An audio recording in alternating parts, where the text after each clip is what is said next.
Let's talk about something many of us feel every year. Have you ever gone into Ramadan thinking, this is it, this is my chance for a fresh start, only to find yourself falling right back into the same old patterns by the time Eid rolls around?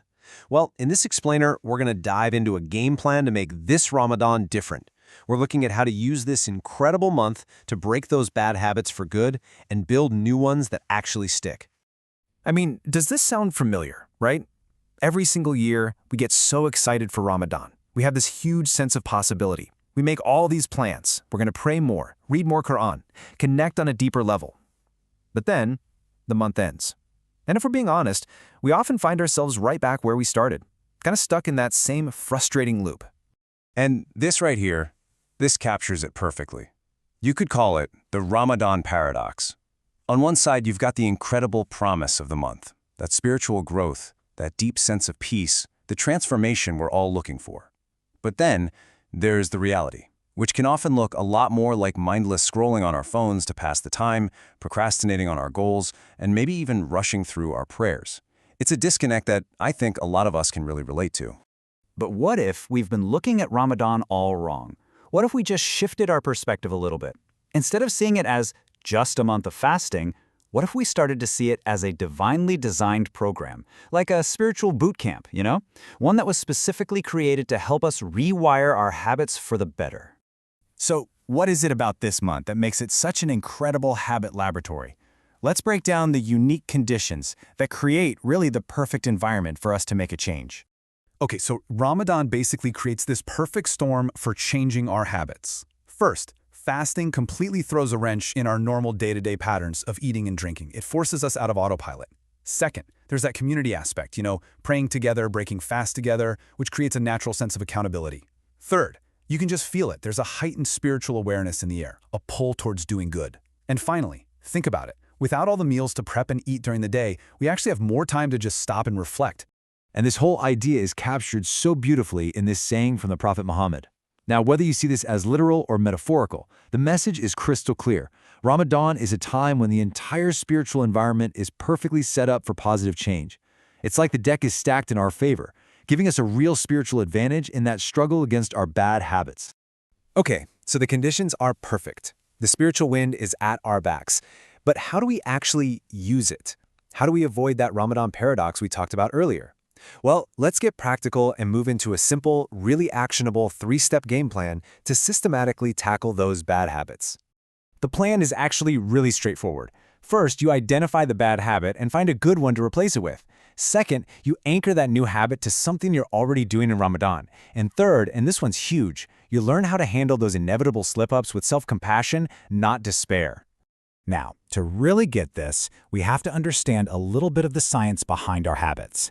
Every single habit we have, good or bad, follows this simple little loop.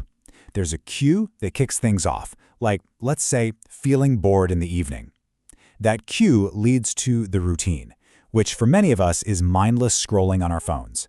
And finally, you get a reward, a quick hit of distraction that basically tells your brain, hey, let's do that again next time. So here is the absolute game changer. Trying to just brute force eliminate a bad habit with willpower almost never works. The most effective strategy? You keep the cue and you keep the reward, but you consciously replace the negative routine with a positive one that actually scratches the same itch. And this just shows you exactly how it works. It's brilliant.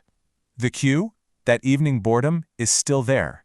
But instead of the old routine of scrolling, you swap in a new one. You call a family member. And the reward you get is actually way better than just distraction. It's genuine connection, which might have been what you were really craving all along. The next step is to make this new routine stick by anchoring it. There's this powerful technique called habit stacking. You just link your new good habit to a solid existing habit. And Ramadan is filled with these amazing anchors, right? Like iftar or suhoor. The formula is so simple. After my current habit, I will do my new habit. For example, after I break my fast at iftar, I will immediately read 1 page of the Quran. It's like creating a chain reaction of good habits.